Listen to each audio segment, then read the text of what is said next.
Hello, everyone. Welcome to Tuesday's Lloyds. Thank you all for joining us today for an exciting session. My name is Anya He. I'm Regional Director for South Central US at Lloyds. The year of 2020 has been exceptionally challenging for our people, our customers, and our industry, and for economies around the globe. And yet, this year also has been a great time to rethink the way we engage our customers. So this is the thought process behind Virtual Roadshow, in which we're showcasing underwriting experts and other partners at Lloyds, and also for our team to serve as a bridge between our London stakeholders and our US partners and insurers. So the first three sessions we have featured Lloyds CEO John Neal and Parcel CEO Ben Hubbard on Lloyds' response to COVID-19. We also heard from Lloyds Innovation Team and the Product Innovation Facility, as well as three Lloyds distribution partners on the innovation front: Carbon, Jumpstart, and Spread Risk. In the past 3 weeks, attendees have live discussions with three underwriting panels: property, casualty, D&O, and have heard 9 different underwriters across different syndicates in the marketplace. So the global risk landscape is becoming even more complex, and the fast-moving development of COVID-19 have given us unique challenges.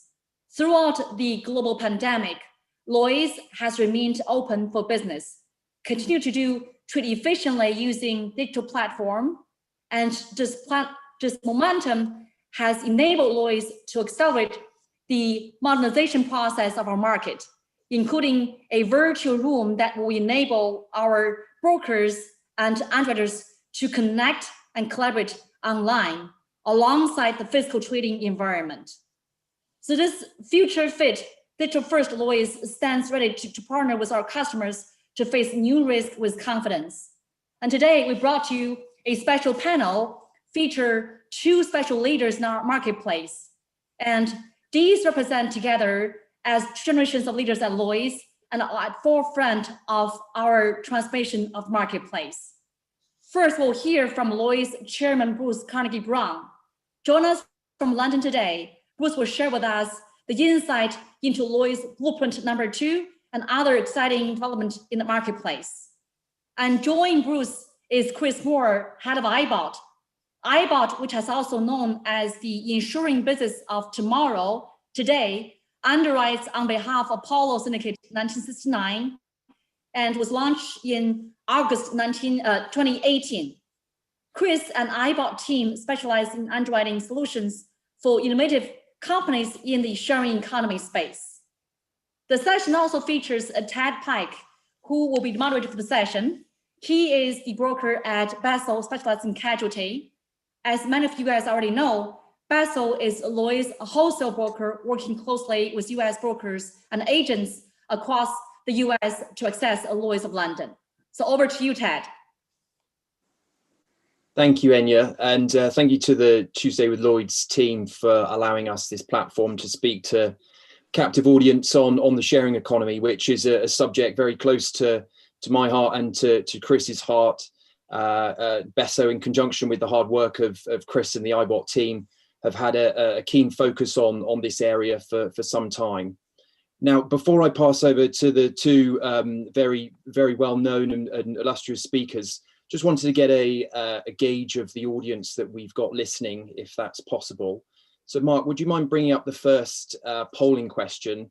And if you're listening, if you wouldn't mind responding, putting yourself in one of those categories, so we've got a better idea of who we're addressing, and perhaps we can tailor the conversation accordingly.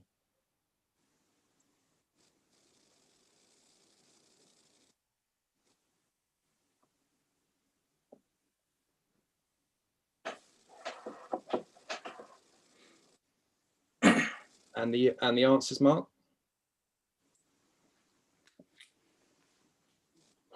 Wow. Okay. So very, very mixed bag. Very mixed bag, with a predominance of brokers. So Chris, safe to say all your competitors aren't listening. Perhaps only some of them. Without further ado, though, I pass over to the chairman of Lloyds, who needs no further introduction. Bruce, over to you. Thanks, Ted, and thanks for having me on the Tuesdays at Lloyds show. And welcome to everybody who's joined us. I always start with the slightly depressing observation that not enough of our customers buy our products and the world is underinsured. And then I think that leads immediately to the challenge of what we as an industry need to do to address that. And for me, it breaks down into three simplified buckets. The first is confidence. So confidence that the product will perform. And Chris, I'm sure, will talk about the issue of trust in his marketplace in a few moments. But clearly, the real issue is that we pay our valid claims as quickly as possible to our customers to build confidence in the product. The second issue is cost.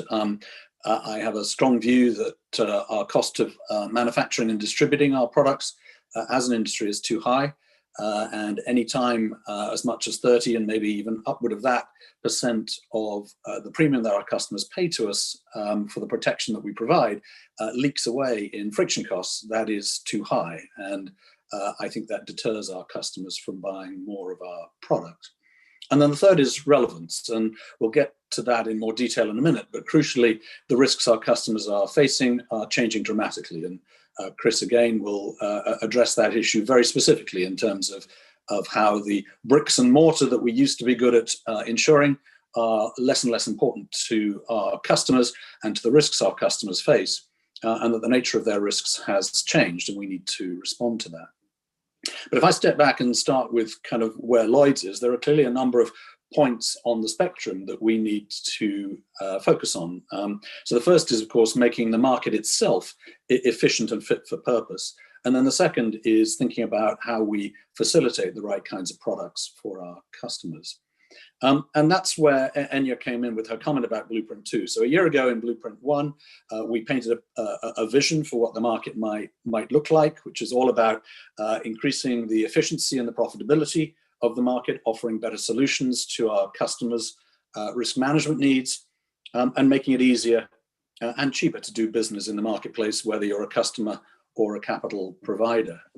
And then just last week in Blueprint 2, we started to put the roadmap on that in terms of the plans we have to execute around that over the next 2 years. And those focus very much on creating a digital ecosystem for the marketplace powered by data and by technology. And ultimately, that should define the delivery of better value at lower cost to all markets participants, and of course, most importantly, to our customers.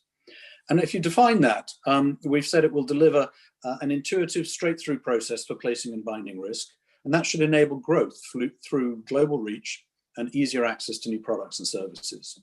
It'll also create the ability to identify a valid claim on notification, and that should allow us to track a claim through its life cycle in the marketplace, resulting in much faster settlement and improved customer experience. And then thirdly, a right first time mindset, radically reducing lead times and errors, driving costs out of the value chain between customer and underwriter. And then finally, a first class digital marketplace. So a data-driven, digitally enabled a marketplace that has fast processing capability, allowing cover to be issued in minutes. And the defining execution around that are really 4 things. The first is transforming placement. And we're going to focus both on our open market business and on our delegated authority business, which accounts for about 80% by both GWP and by volume of transactions in the marketplace. Secondly, by looking at third-party solutions for placements. So the most commonly used one today at Lloyd's is PPL, but there are other options available. And PPL, of course, has seen an explosion in adoption through lockdown, and Lloyd's indeed recently took an equity investment in PPL to try to accelerate the conversion of what is today essentially a digital documentation system into a fully digital trading platform.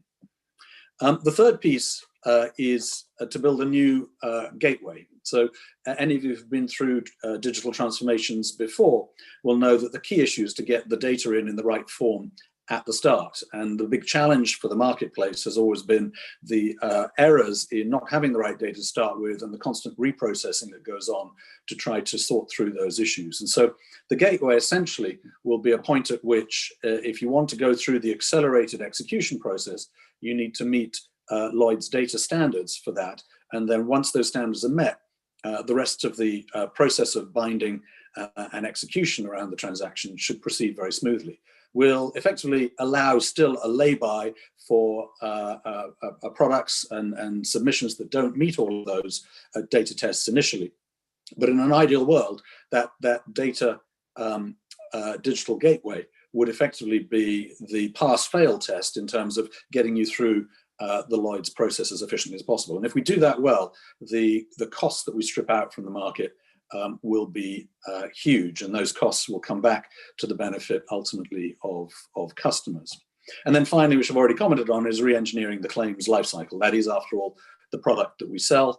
And so moving from first loss of notification through to settlement of the claim needs to be both more transparent and indeed much, much faster. So those are our ambitions for Blueprint 2. That process will last up until the end of 2022, by which time, effectively, the Lloyds platform will have been re-engineered as a digital and data-first platform. While that's been going on, we've also been looking at other ways in which we can make the market more efficient. And so, as Enya has commented on in previous presentations on this site, we've talked about the syndicate in a box structures, and Enya highlighted perhaps the most exciting of those, which is the partnership between Gavi, the vaccine alliance, and the insurance markets to enable us to provide insurance product for the transportation of vaccines. And as we all know, that's going to be a huge issue for the world for the next couple of years, and particularly for emerging markets. All of these vaccines are being developed in the developed economies, but they will need to be exported as quickly as possible around the world. And most of you will know that the storage and transportation of vaccines has to be done in a very carefully controlled environment. And so the technology that's going into that product was actually first housed in the Lloyd's lab. And in the Lloyd's lab, it found partners at Lloyd's, brokers and underwriters who were willing to engage with the product. Equity has been put in to enable it to scale. And that organization is now ready to ensure the transportation and storage of those vaccines, which, as of yesterday, we're promised will happen as early as December. We've also, as you've heard before, set up the Lloyd's Lab, now in its 5th cohort. So some 50 startups have been through the Lloyd's Lab, and that's a terrific opportunity for them both to have direct access to the marketplace and the ideas that exist in the marketplace, but also for the marketplace itself to have its eyes opened to what's available in terms of transforming the digital landscape of the business that we're in. And I think both of those are incredibly exciting. I think that there are other things that we put in place to try to support that. We have a £100 million innovation facility now at Lloyd, supported by a number of underwriters, specifically designed to support the underwriting of new products. We've permissioned recently a follow-only syndicate that is entirely digitally and algorithmically based. So it's called Key. It's a subsidiary of Brit, but no humans intervene in the pricing and placement of risks that Key takes on. So again, another quite exciting development to sit alongside some of the more traditional ways we have of working in the marketplace. And you can see how this feeds through to issues of settlement of claims for customers, increasingly using things like drones and satellites to look at particularly natural catastrophe hazards, which are a very big business at Lloyd's, in order to try to evaluate solutions more quickly. And that leads through to exciting developments in things like parametric insurance, where, if you take the example of a flooded property, you need to get a loss adjuster in. If that's in the middle of a natural catastrophe, there's a shortage of loss adjusters to visit the property. You typically then have to wait for the waters to recede to get access to the property to evaluate the loss. And there's a huge delay between those things, the filing of a claim and the payment of that claim. If you look at parametric insurance, what many of you will know is that you're effectively just picking a specific metric against which the insurance pays. So once the floodwater triggers where the metric is, the claim is paid automatically. It doesn't really matter whether the underlying damage has happened, but it enables you to get a claim into your bank account in a matter of minutes after that parametric trigger has occurred. And I think these are very exciting developments for improving both the confidence in the product, taking cost out of delivering the product. Customers are really not that interested in the time and attention of loss adjusters around their issue. They're just interested in having their claim settled. And then the relevance of the product. So making sure that we deliver valid claims at the right time for our customers, but also, as Chris is going to go on and talk to, responding to a different kind of risk that now all of our customers are beginning to face. And the simple statistic, if you look at it, is that some 30 years ago, 70% of the balance sheets of Fortune 500 companies were made up of tangible risks. So things like inventory, buildings, factories. And today it's the reverse, where before there was 70% tangible, 30% intangible. It's now actually more like 20% tangible and 80% intangible in terms of the valuation of those businesses. And if the insurance industry doesn't respond, we will become less relevant to our customers' needs as they look at their major risks. And today, if you ask a risk manager of their top 10 risks, how many of those are addressed by the insurance industry, typically the answer is 3 or 4. And we need to be working at 7, 8, 9 out of 10 risks for our customers. So I'm going to stop there, Ted. Look forward to everybody's questions, but much more importantly, hand over to Chris, who can talk about some of the products that go to address that intangible risk that our customers face. Thank you, Bruce. Fantastic insights. And next up, we've got Chris, heads up ibott. He's got a fantastic story to tell. He tells it best. So I just wanted to add, if there's any questions, please start putting them on the Q&A board. It's not very often you may have the chance to ask the chairman of Lloyds a question directly, and likewise Chris, because he's going to have some interesting content here, which no doubt will lead to some head scratching. Great, Mark, could you pull up the slides for me, please?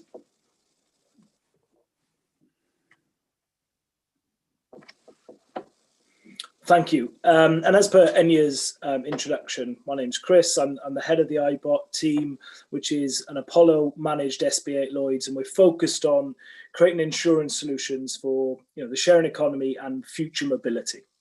I'm not going to waste anyone's time talking about what the sharing economy is.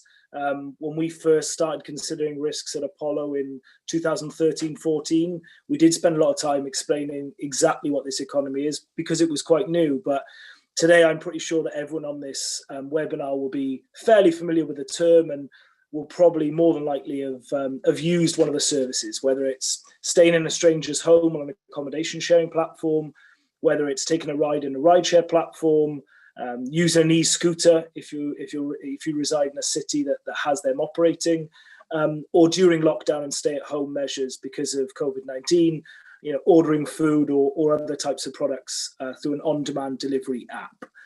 So whilst the economy is well established here, what's not overly established is the insurance solutions. Sharing economy platforms have grown in an unbelievable short period of time, and not just grown within one sector. They've diversified into lots of different sectors and evolved their business model. And it's created challenges for the insurance industry as a whole. And I just want to spend a little bit of time here talking about the unique solutions that have been created within the Lloyds market and Apollo. So next slide, please. So the sharing economy is absolutely an area of emerging risk, and emerging risk does not come without its challenges. One of the primary challenges for an insurance product is what are you actually insuring? Traditionally, our insurance products have covered, like Bruce said, these tangible assets. So, we have insurance to protect the assets we own, and we have insurance to protect the liabilities potentially created by our products and our employees. Within a sharing economy platform, they typically own no assets and typically, use an independent contractor model rather than employees. And that was almost verified in the election with the passing of Prop 22. So our off-the-shelf traditional insurance products don't really apply here. We have to create a new solution. On top of that, what we're seeing in the sharing economy is this exponential growth, this hockey stick of volume growth. And that creates its own challenges. Normally, in a traditional insurance setting, you'll write an account, you create a partnership with that insured, it comes around to the renewal, you've had a couple of discussions with them, you look at what's changed since the last time you spoke, you look at what the rate is doing in the market, and you might offer, well, your exposures are up 5%, here's your renewal quote. Well, it's not uncommon in the sharing economy for one of these platforms to double, treble, if not quadruple in size from one year to another. And that puts a huge amount of pressure on the insurance product. So all of a sudden you're looking at the product thinking, is the retention, is the deductible at a size that warrants the size of this opportunity? Is the limit they're purchasing enough? Now that you're a more established company, you're a lot bigger, you have bigger exposures, do you want to change the coverage that you have? Do you want to broaden that coverage? Are there additional lines of insurance to purchase? So one of the benefits of Lloyd's is, there's a multitude of diversity in terms of appetite within the market. And so the concept of sharing is something Lloyd's has built a foundation upon. So sharing risk amongst the marketplace allows us to access more capital through syndication to support these growing risks. And we can bring in other syndicates that have appetites that differ from Apollo's. You also have a rapidly diversifying in terms of their operations. We've seen that with rideshare companies transitioning to autonomous vehicles, delivery, future transportation by air. There's a huge amount of diversification that happens, not just by territory, because they own no assets, but also in the types of operations that they do. And then finally, the challenge is, these risks are very, very complex. And like I said, they need unique solutions. Next slide, please. But with challenge comes opportunity. I show this particular chart here. It's an Oliver Wyman analysis, but there are many consultant firms that have done this form of analysis, and this is actually one of the smallest figures, which is why I use it. It's showing that the revenue in the sharing economy from 2015 to 2025 is set to increase by over 11x.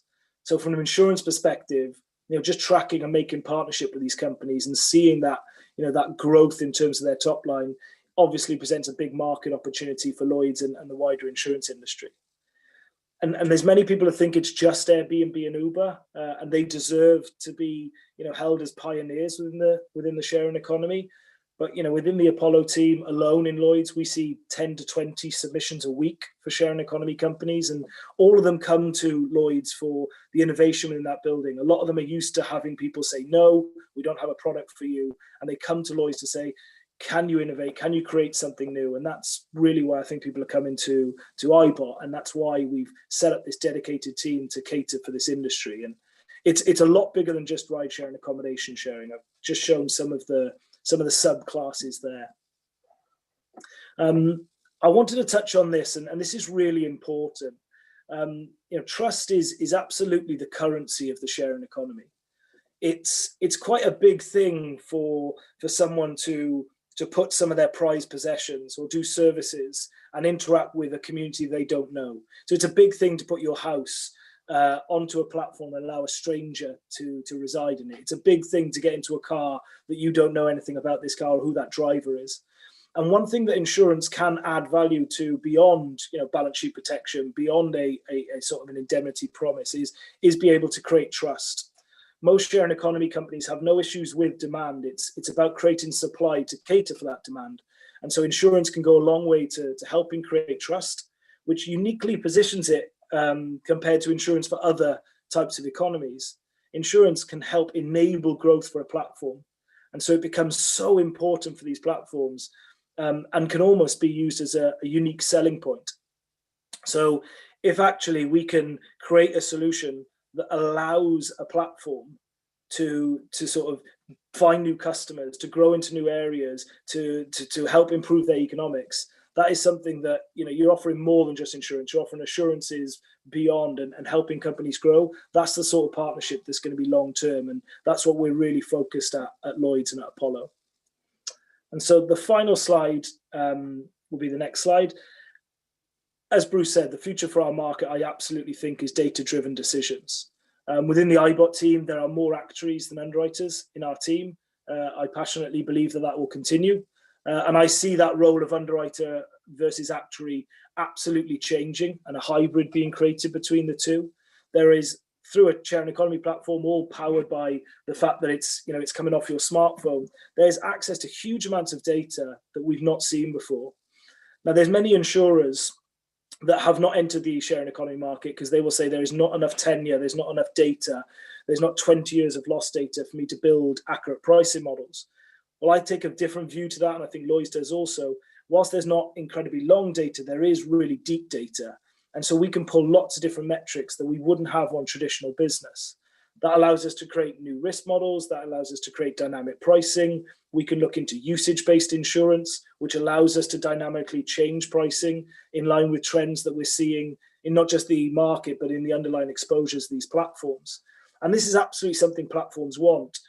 The sharing economy platforms and that operate are disruptive by nature. From a cultural perspective, they're relatively disruptive. Accommodation sharing platforms have disrupted the hotel industry. Rideshare platforms have disrupted a traditional taxi industry. And so if that's your culture, when you approach insurance, you don't say, okay, how do other people buy insurance? I'll buy it exactly like those do. They like to challenge the status quo, and they say, well, I want to see how I can use insurance in a different way. Can I do this? And can I create a product that gives me this? And so they're actually really challenging. But actually at Lloyds and the Lloyds Lab and the product innovation facility and indeed the Lloyds innovation team, I think there's become this open door policy at Lloyds to say, if you have a problem, if you're not getting something from the insurance industry, come in, let's talk about the problem, let's collaborate, let's access lots of different minds in the market and create a solution. And that's why I think sharing economy companies will continue to come to Lloyds for solutions that can take their business to the next level. And the only way we can do that is embrace this new data and work with that new data. And that requires actuarial resource. It requires a lot of face-to-face contact with these platforms. But as I said, the opportunity there is huge with the growth that's forecast in this sector. So embracing this digital approach to the insurance solutions for this economy, I think is going to set Lloyds and Apollo certainly in very good stead for the future. Thank you, Chris. And there's already some questions coming through on the feed, which relate to data, how underwriting is changing, etc. So we'll come back to them in a second, because one of your slides, you talk about trust. And now we've got two polling questions, which we predict should go how we imagine, but we will see. So first one being, have you ever stayed as a guest in an Airbnb? Yes or no? Mark, if you want to bring up the answers when we've got a decent amount of responses, please. So yeah, overwhelming yes, which is to be expected, the prevalence of Airbnb now globally. The second question being, have you ever hosted or have you ever listed your home on Airbnb? Yes or no? And again, Mark, if you could please bring up the answers if we've got a decent response. And there you go, Chris, you called it.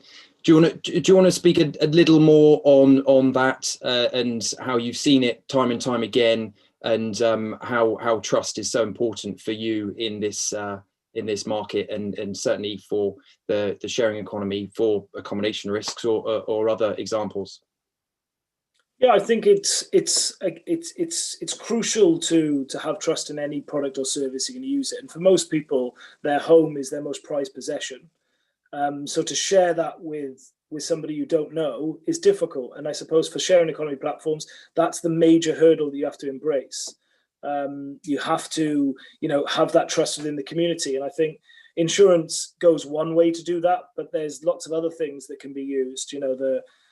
The bringing that community together, the creating, if you like, a trust score beyond just a credit score, having an insight into somebody. So, if you're a first-time user onto a platform, and it's hard to trust that person because they don't have a track record, you can't see their rating, their peer review.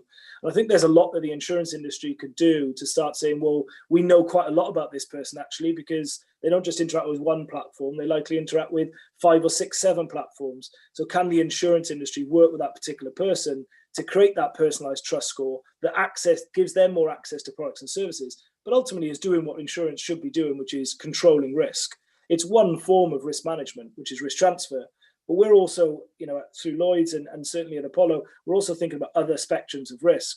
we're talking about risk control, risk avoidance, and it's little things like this where we can use data, maybe cross platforms and share data between certain platforms in a trusted sense, that actually gets you more of that trust and helps these companies grow. Because I think that's the biggest hurdle. I think some of the stats are for every home, 5 people are searching for it. So if you can increase the number of people putting homes on the platform, you'll grow that platform. And I know from speaking to Airbnb have visited Lloyds. They're a trusted partner of Lloyds, and have been for a long time. Insurance is so vital and crucial to them, and they certainly respect it. They have a very large and sophisticated insurance team, and they're looking for sophisticated and innovative solutions. Lovely, thank you. Just going to skip over and ask a question of Bruce. Chris has discussed how underwriting in ibott is truly data driven, and he's referred to the number of actuaries in the team and how they've had to modernize their underwriting practices to deal with this new data, the big data picture. How do you see in relation to Blueprint 2, perhaps you can delve into that with some more detail. How do you see the wider market modernizing with regards to data and new forms of underwriting and how they manage that process? I think we should all be taking data in where we can, because it makes our jobs easier. Certainly when I started out in business, actually there was very little data around the decisions that an individual was making. And in fact, part of the challenge for a successful manager was filling in the gaps between the data. And today it's almost the other way around, where there is too much data, and what you've got to do is try to sort the useful data from the irrelevant data in your analysis. But there's also another way of looking at it, which is, if you think about our industry, you look at motor insurance, the number of motor cars on the road, the number of claims that are made, makes this an extremely predictable category, and the data then becomes incredibly helpful in defining what the risk is and designing policies that address those risks. But when you look at even quite established categories of risk like natural catastrophes, we've been insuring earthquakes at Lloyds for more than 100 years. They don't really lend themselves to algorithms. They certainly lend themselves to data, and the predictability of the path of the storm and helping to build resilience has all improved dramatically in the last 30, 40 years. But there aren't enough of those incidents for you to be able just to take the data and predict what the outcomes are going to be. And so, human judgment remains incredibly important in that area. And if you take Chris's space, that is also true. So one of the great things about insurance is that the pioneers in the space typically take on risk before they have enough data to know whether they've been smart about the risks that they're taking. And there's an exchange that goes on there where you only get the data by being willing to underwrite the risk. And once you start getting the data, you begin to iterate the risk assumptions that you're making, the pricing and the modeling of the policies that you produce. And the insurance industry, certainly at Lloyds, with the first automobile policy, the first aircraft policy, the first satellite policy, the first cyber risk policy, has always been willing to take that risk in a market that is likely to grow.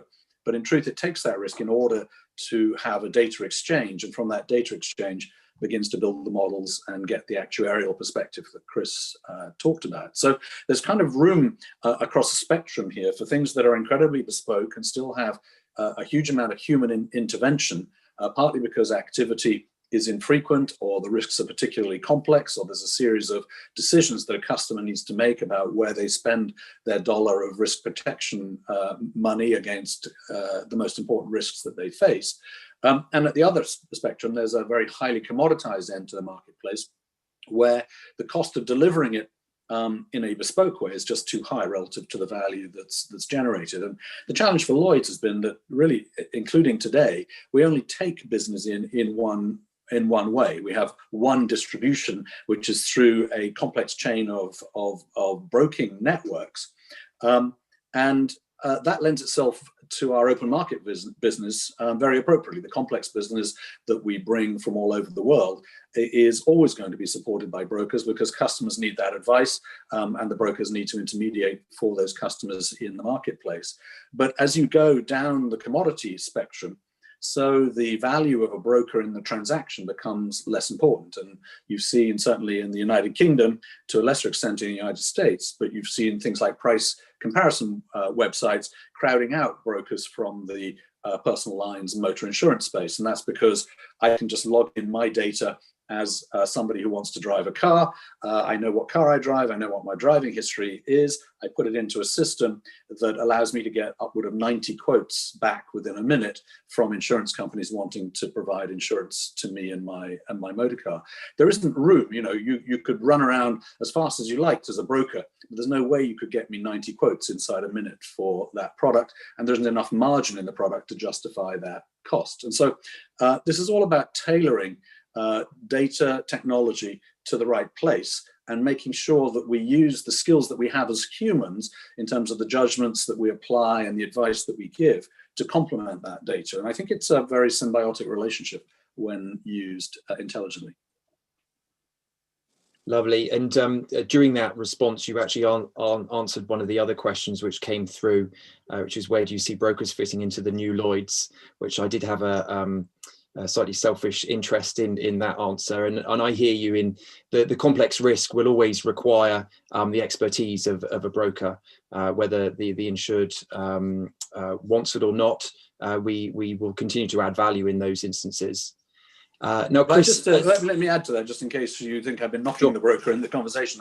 Lloyds today is 100% a broker-driven market. I believe the Lloyds of the future will also be a 100% broker-driven market. I think the real challenge is often where you have a chain of brokers involved in the transaction as to whether all of them are adding enough value. And I think the greatest opportunity for brokers is really in the space of making sure they're offering advice. And anytime they're offering advice, as opposed to just trying to execute on a transaction, particularly a relatively commoditized transaction, they will have job security in terms of that opportunity. And what we've got to do is get out of our own way. Too many of us, both brokers and underwriters, spend too much of our time processing instead of spending enough time doing the advice piece for our customers. So as long as what you're doing is anchored in advice to the customer, the broker's place in the food chain is very secure. Glad to hear it. Chris, a question to you. ibott's a really interesting example of how Lloyds has worked with a syndicate to create a new solution in an area of emerging risk. Can you tell us just a little bit more how that came about, how you moved into the role and how it all started? Yeah, sure.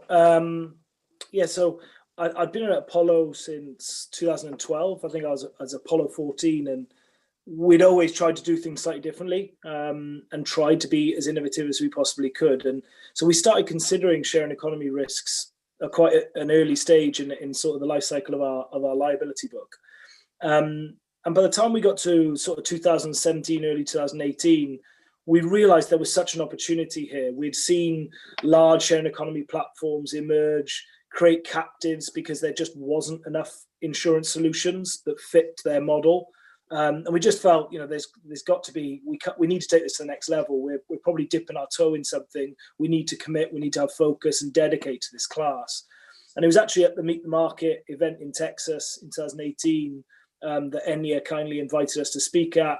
And I had a conversation with actually Bruce in the hotel lobby. And Bruce asked me some challenging questions of, how can Lloyds help? What's stopping you take it to the next level? What's stopping you grow and reach the aspirations of what you want the portfolio to do? And I think the answer for us was, like I say, dedication and focus. So we worked with the Lloyds team, explained the business model, explained how it was, data-driven underwriting, the sort of data that we could collect, how that would, how we'd use that to make our underwriting decisions, what the marketplace looked like, what the opportunity was. And we launched the SBA later in 2018. And I'm thankful to say we've made some real great traction, great presence in the market. And for me, the ibott mission has always been to help platforms, enable growth, right? Help them innovate by providing an insurance solution that's tailor-made to their exposures. And what motivates me and our team to keep going and keep pushing the boundaries of how we can evolve our product, how we can create new models, how we can get better accurate pricing, how we can use things like telematics and, like I said, personalized risk scores and other forms of data, is when you hear people like Elon Musk of Tesla say, if the insurance industry won't credit us for all the changes we're making to our risk, then we'll insource it. I don't want my biggest competitors to be my current clients, and so that's where I want to continue to innovate, to be relevant in the market. And to Bruce's point on some of the personalized insurance, I think the sharing economy is a good example of what embedded insurance looks like.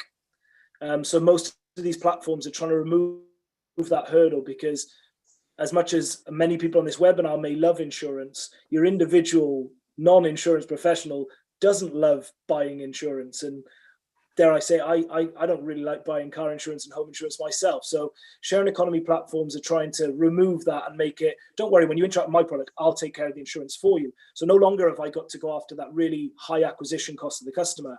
I get a pool of risk by partnering with the sharing economy. And I think when you look at the OEM space, so car manufacturers themselves, we've already seen companies like Toyota stop calling themselves a car company. They call themselves a mobility solution. And you've heard them and Ford and others say, we don't envisage selling you a car in 5 years. They're all looking at this subscription, this leasing model, which is a form of a sharing economy. They're sharing their assets rather than selling their assets. Now, in those models, insurance will be embedded within that lease.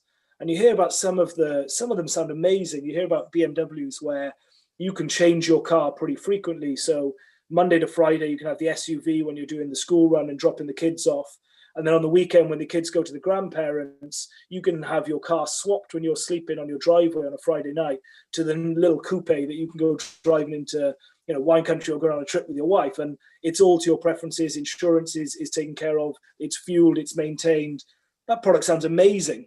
And that's why I think it's an opportunity for Lloyds. We're seeing a transition from personal lines into commercial lines. And then it becomes, a large, complex risk. And like you said, that is what Lloyds is great at. So I do think there's an opportunity here. Yeah, fantastic. I like the image of a coupe turning up on my driveway for Saturday morning. The kids going to the weekend. Bruce, question. The data will figure out whether you are the right person to lend that coupe to. For yeah, sure. Doesn't fit 2 kids in the back, sadly. Bruce, question for you. The world's a very different place at the moment, despite great adversity. The Lloyds market has responded well and proven remarkably resilient in many ways, as it has done for centuries. What do you see the long-term effect of COVID being on Lloyds? And how do you see that panning out in the near and perhaps long-term future?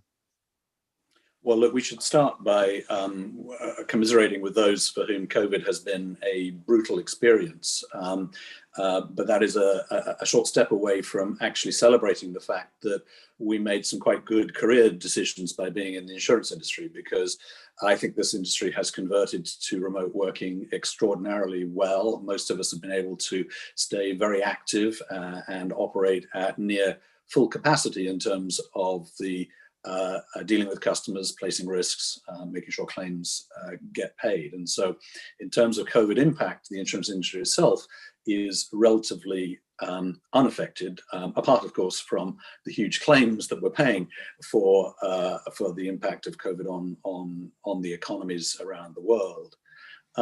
And therefore, in many ways, the impact of COVID operationally on Lloyds has been relatively small. So other than being able to celebrate the fact that people moved to remote working more quickly and more capably than we thought they would be able to do, the impact has been reasonably limited. And in fact, may even from my perspective, as we try to introduce the future at Lloyds and technological transformation, be an accelerator of that, as Enya hinted at in her introductory remarks, because the levels of adoption of existing digital systems at Lloyds have gone up by 50-60% in terms of volumes being placed through the PPL system, but also just the number of brokers and underwriters that are signed up and have adopted the system through the lockdown. And so actually, I think it's made people more receptive to change. And the challenge for us is really much less around adopting technology. The technology we're trying to deploy is reasonably flexible, reasonably straightforward. It's not particularly cutting edge. The real challenge we have is getting people to change their ways of working and to do things a bit differently. And COVID has really accelerated that. We've all learned to do things in a different way during the lockdown. And it's actually greatly to the credit of the industry that it's made that transition so quickly. So, while nobody's a fan of lockdown, there are some silver linings in this cloud, particularly for somewhere like Lloyds, that has been very traditionally a physical market. So just by way of example, pre-COVID, we would have about 20,000 people a week coming into the building physically. We were shut for large parts of the COVID period. We reopened the building in September. And before the sort of latest COVID ramp up, we're getting back up to only about 10% of that number. So some 2,000 people a week. And most of that's gone backwards again as the UK has locked down again. But the operations of the market have substantially been unaffected by that. And I think that is a terrific tribute to the people working in the industry, but also a really good indicator of how technology can make our business more resilient and actually allow us to continue to serve customers in a very difficult time. Lovely, thank you. And Chris, similar question to you, because it's been very well reported how COVID has affected the sharing economy and how there's been exponential growth to some of your clients, some of the insureds in that space. Can you explain a little bit more about that and also how it's affected your team and how you... Yeah, sure. I mean, any pandemic that's caused by a sort of highly contagious virus doesn't lend itself to sharing assets. And so the sharing economy was pretty hard hit, especially during lockdown and stay-at-home measures, right? So we saw ride sharing numbers really drop down as people just weren't leaving their homes. You saw the same effect on micromobility, so e-scooters and bike sharing. And similarly, travel really stopped. So accommodation sharing was heavily affected also. The flip side, from a delivery perspective, lots of people were delivering things to their homes. So saw massive growth in that sector. I think what it did do for a lot of people is those companies took that time to reevaluate their business, maybe right-size their business. And I think the companies that will emerge out of COVID-19 will probably emerge stronger within the sharing economy. There will be some slight changes, and some of them managed to pivot in incredibly impressive times, into new parts that were less affected. But when you think about rideshare, micromobility coming out of COVID, if there isn't another lockdown within the United States, for instance, it's a very attractive form of transport post-COVID because it's relatively private and it's a much better alternative if you can afford it than a crowded bus or a crowded subway or a crowded train. So there's a lot going for sharing economy companies there, and also some of the commitments they've made to ESG during this time make them a green type solution. So you're seeing cities and users embrace them for that basis, which I think will help support their growth. In the accommodation sharing sector, you've seen just changes in the portfolio, and this is where data and underwriting is really crucial because it does affect the risk and what I believe will be the loss cost. So you're seeing international and global travel transition to more of a domestic travel.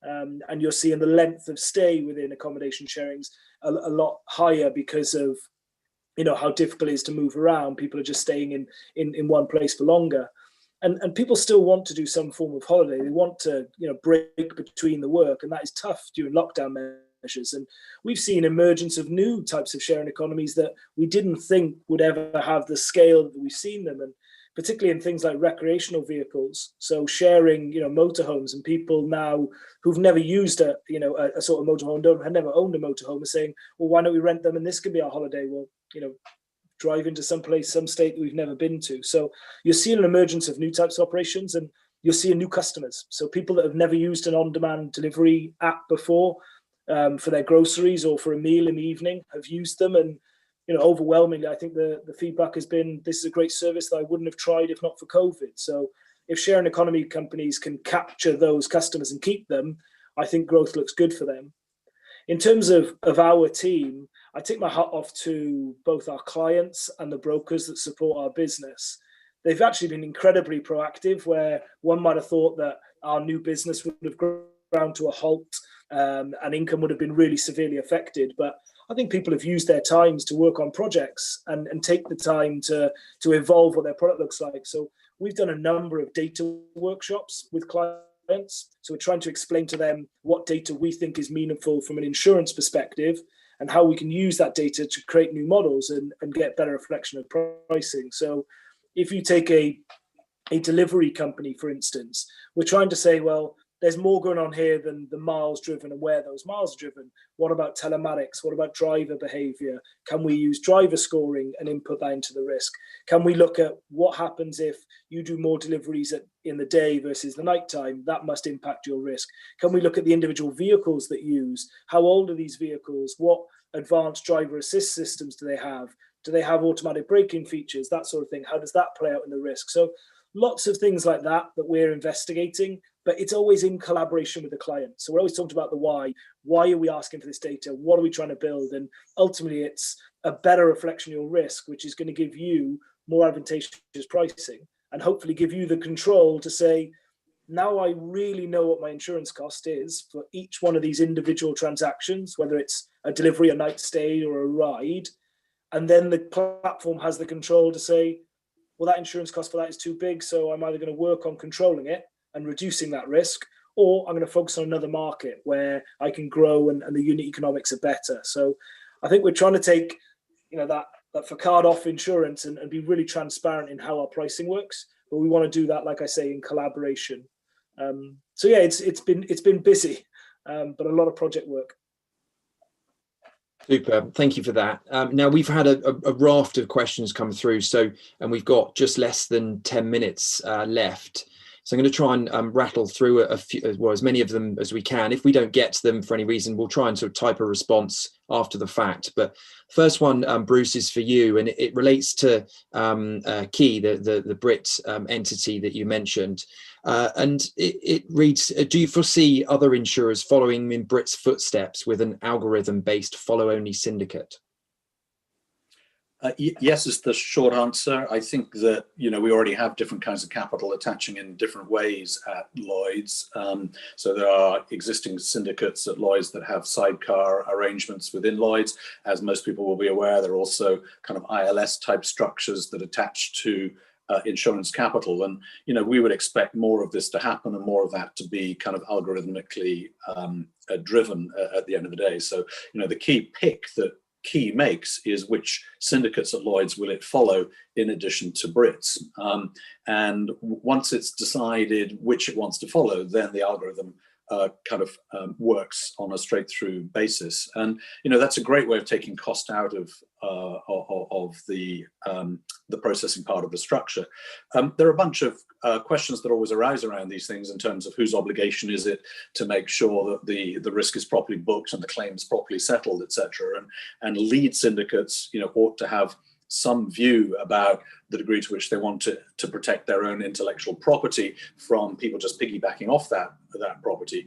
But I absolutely believe there'll be more of those kinds of syndicates. And it's not dissimilar to the banking industry. If you look at something analogous like the syndicated loan market, you tend to have lead arrangers of the financing, and then they get paid for the intellectual property that they bring, and the fact that their name on the ticket makes it easier to syndicate the risk across a broader range of capital providers. And then you get other banks that come in more as followers further down the food chain. And that kind of structure certainly I think would work quite well at Lloyds.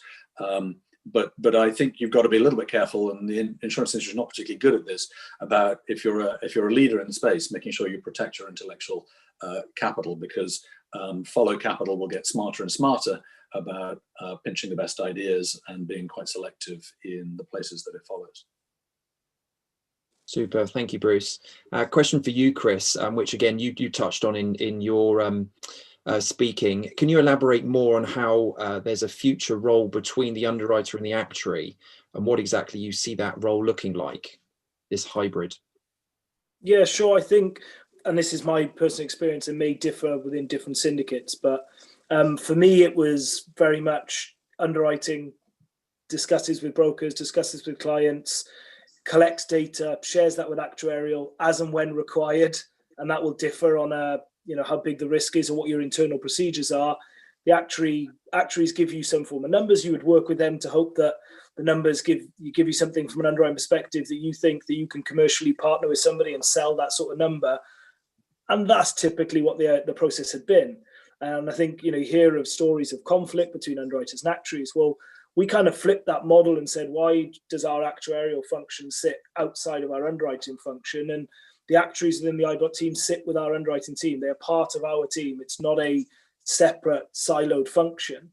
And yes, there's definite challenge between what the actuaries are trying to achieve by looking at numbers and what the underwriters achieve. But we've ripped off this. The actuaries will never be seen. They're in the area of the office that's not at the front of house, which is the underwriting, and said they need to be involved in our underwriting process. They need to meet our clients. They need to discuss with our clients. And typically within these sharing economy platforms, and more so in other traditional businesses, as risk gets more and more complex, you're seeing actuaries work within risk management teams in-house at these companies. And so our actuaries are speaking to their actuaries. They're discussing trends in claims data, discussing inflation statistics, claims inflation frequency, severity, all these different things, because ultimately the client and us want a long-term sustainable product. They want to be buying from an insurer for the next 10 years, hopefully. Yes, they want a fair price, and they feel like they can achieve that by having that in-depth discussion. So for me, I think underwriting and actuaries need to sit together, and I see that role morphing into a combined role. But obviously, I'm not saying every underwriter needs to go and get their actuarial exams, and I'm not saying every actuary needs to underwrite. I just think there needs to be a massive amount of collaboration, and potentially on all types of risks, because I think all risks are going towards that data-driven model. Lovely, thank you. Now, Bruce, question for you, and I'm fairly confident there's a mixed crowd on the call, but there may be a number of younger folks listening into this who are starting out on their insurance career, and certainly the last 9 months has been tough on those because of the lack of networking opportunity. In a fairly short, concise answer, are you able to provide them with any advice on how you would approach the next 12 months with the restrictions that perhaps the people are living within, and how that and how they can work around them to better their career opportunities? Well, I think most offices are now reasonably secure. Certainly the Lloyds building is very secure, for instance. And so if people don't have good places to work at home, coming into their offices, I think, will increasingly be an option as we go into the new year.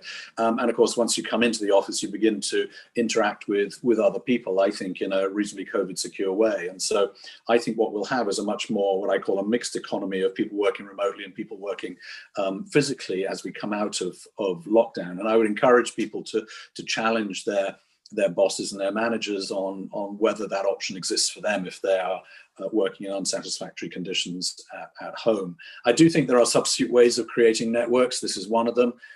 It's not quite as good as seeing people in person, and you don't get the 5-minute conversation or the gossip around the cooler in the way that you do in the physical office place. But I think these kinds of networks that we're creating through Zoom and Teams and other media are pretty effective, actually, both in terms of sharing experience and in sharing learnings and giving people expertise and experience going through this.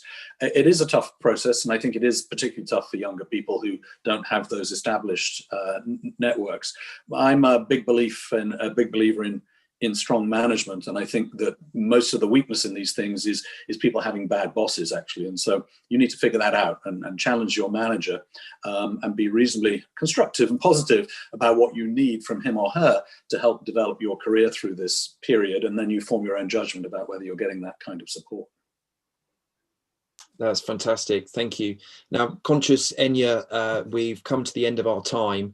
There's still probably 10 or 12 questions which we could ask here, which some very detailed, which perhaps Chris, you can take up on an individual basis after the call.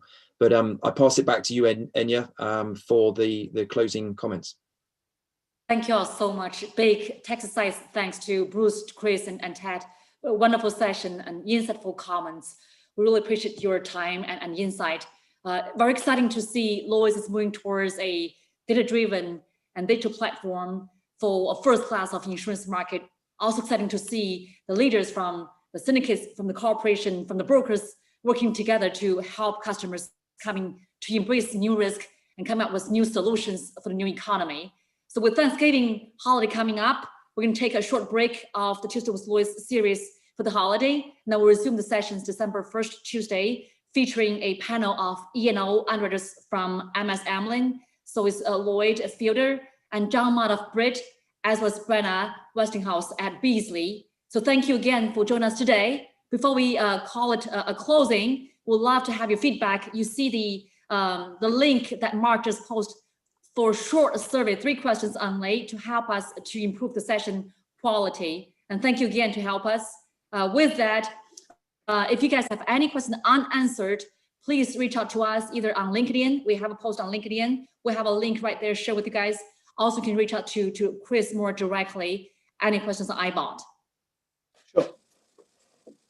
Thank you again very much. Have a wonderful holiday season, and I'll take care. Thank you. Thanks. Take care.